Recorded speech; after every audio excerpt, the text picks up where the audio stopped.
रखा जाएगा। तो देखिए, मैंने आपको जैसे बताया कि केंद्र सरकार ने कल ये बोल दिया था नोटिफिकेशन जारी करके कि अब जो है पीआईबी को एफसीयू कंसिडर किया जाए। और इसमें क्या प्रावधान थे? इसमें ये प्रावधान थे, अगर एफसीयू यानी फैक्ट चेक यूनिट कोई भी खबर को बता देती है कि ये गलत खबर है, ये फॉल्स न्यूज़ है, तो चाहे वो कोई भी सोशल मीडिया प्लेटफॉर्म हो या जिस भी यूज़र ने उस खबर को पोस्ट किया हो, चाहे वो मीडिया चैनल हो या कोई भी हो, तो उसको वो खबर डिलीट करनी पड़ेगी यानी हटानी पड़ेगी। और उसको कोई लीगल एड यानी कोई लीगली वो जाके लड़ भी नहीं पाएगा। इसमें यह प्रावधान था संविधान के अधिकार के खिलाफ। और इसमें कोर्ट ने, हाई कोर्ट ने भी ये जो पूरी है टिप्पणी जब की थी, और जब कोर्ट ने बताया कि ये संविधान में जो अधिकार दिए गए हैं सबको, उसके खिलाफ है, freedom of speech, freedom of expression उसके खिलाफ है। और इस पे अभी ऑब्जर्वेशन चल रही है, ये मामला अभी बॉम्बे हाई कोर्ट में लंबित है। तो सुप्रीम कोर्ट ने यही कहा कि जब तक बॉम्बे हाई कोर्ट में इसका सुलटारा नहीं हो जाता है,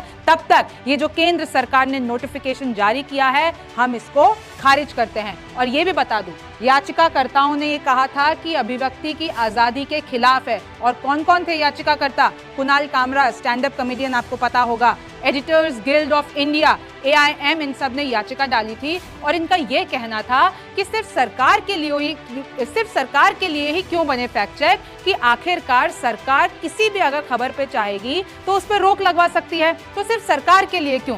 फैक्ट चेक जो होता है वो स्वतंत्र होना चाहिए यानी आजाद होना चाहिए, वो किसी भी सरकारी, किसी भी पार्टी, किसी से भी जुड़ा हुआ नहीं होना चाहिए। और चुनाव के समय ऐसा करना ये बिल्कुल ठीक नहीं है। जब एक साल पहले जब रूल 6 अप्रैल 2023 को नोटिफाई जब आ गया, लागू हो गया, तो भैया ठीक चुनावों से पहले आप इसको क्यों ला रहे हो? तो इसका तो गलत इस्तेमाल भी हो सकता है, क्योंकि अभी आगे चुनाव है और इसमें आप खबरों को फिल्टर कर सकते हो।